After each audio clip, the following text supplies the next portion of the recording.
Dr. Barke, the safety and efficacy of the vaccine is supposed to be off the chart. Why is it so effective? Well, we don't know. This has only been tested now over the last 8 to 10 months. Mm-hmm. And what's really important, Sage, is to remember that this is an investigational vaccine that was given emergency use authorization by the FDA just last week. So it is an investigational vaccine. So we need to approach this with great optimism for its safety and efficacy, but at the same time, we need to be cautious about it. Remember, just last week, we heard about 2 patients in England that got the vaccination and had life-threatening allergic reactions to it, which prompted Pfizer to come out and say, we didn't see that in the studies, but we're now recommending that if you have a history of severe allergic reactions, that you ought not take the vaccination. So we need to use caution, and we need to be optimistic, and we're hopeful that this will be a great success. I'm talking to family medicine doctor, Dr. Jeffrey Barke. Doctor, would you take it? Well, here's the deal. So first of all, we need to look at risk stratification and age group. So I'm in an age group where the survival, if I get this vaccination, is very, very high. And so you need to balance that with the potential downside and risks of the COVID vaccination. Or so me personally, no, I likely won't take it. But if somebody is at a very high risk, older, significant underlying conditions where the survivability is much lower if you get the virus, then those are the folks that I think should be considered to get the vaccination, but only with informed consent. And in my opinion, we should never mandate this vaccine. I think, Doctor, I read that in England, the Queen is taking it to encourage others to take it. I suspect you would not advise President Trump to do the same thing. First of all, President Trump had COVID, so it doesn't make sense that he would now get a COVID vaccination because he is very likely immune from the virus. The Queen, what is she, mid-90s? Mm-hmm. So obviously she's in a very high-risk group, and from a PR standpoint, it makes sense for people that are famous and that are well-known to step up first to give other people confidence. We haven't had a great history of vaccinations in this country, and there's some issues that should be considered. I mean, remember swine flu in 1976? We attempted a mass vaccination campaign only to realize we were harming a lot of people as they came down with Guillain-Barré syndrome, a very rare neurologic condition, and the vaccine was quickly pulled from the market as the expected pandemic never materialized.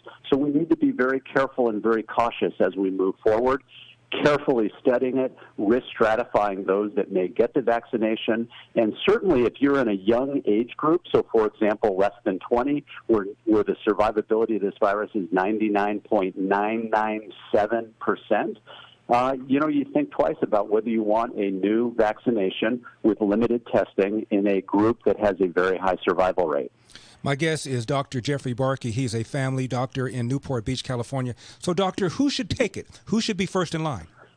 The ones who should be first in line or should consider taking it are those that are in a very high-risk group. So somebody that's 70 or 75, those that have significant underlying conditions where if they get the virus, they might be harmed. Those are the folks that should be getting it first. In our local area, it's going to be folks in nursing homes and frontline healthcare workers that are going to be offered this vaccination. My concern is there's going to be such excitement by the vaccination that the government and others are going to want to mandate this, and I'm entirely against that. Dr. Jeffrey Barke is my guest. Dr. Barke, the Moderna vaccine apparently is going to come out in a few days or a few weeks.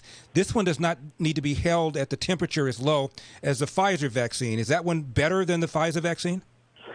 Not better, but only a bit easier to transport and deliver because it doesn't have to be held at the same temperature. It still has to be refrigerated. It still has to be very cold, but not at the minus 70-degree temperature with the Pfizer vaccination. And then there's an AstraZeneca vaccination that uses a different mechanism that doesn't have to be frozen at all. That's a vaccination that, although it doesn't have the same efficacy, it's in the 70% range, may be better for places that have difficulty with logistics, like third world countries and so forth, to roll that out in those areas. Mm-hmm. When I asked you about President Trump, you mentioned that he had already had COVID-19. Are you saying that once you've had COVID-19, you can't get it again? Well, we don't know that for sure, but like other viral illnesses, once you get it, typically you're immune for some time. Because COVID has not been out for a long time, we don't know how long that immunity could last. It could be several months. It could be a year or longer. We just don't know. Same thing with the vaccination. We don't know how long the immunity from the vaccination will last. Will it be just a few months? Will it be through the typical flu-like season where we have to get a new flu shot every year, or will it be long-lasting? We just don't know that yet. It hasn't been out long enough, hasn't been tested for a while, and, we'll have to wait and see. Doctor, 45 seconds left. Who pays for it, and how long will it be before we're able to walk into a CVS and get it?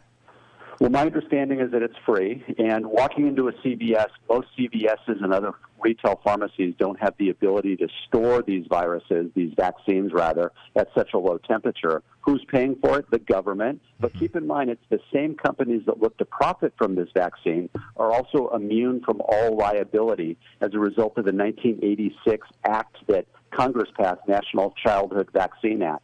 So we need to, go forward with caution. There's going to be a lot of money to be made from the vaccine companies. We hope and pray it's effective and safe. We'll have to leave it there. At the same time, yep. We'll have to leave it there. Doctor, thank you very much for coming on. We appreciate it. Dr. Jeffrey Barke.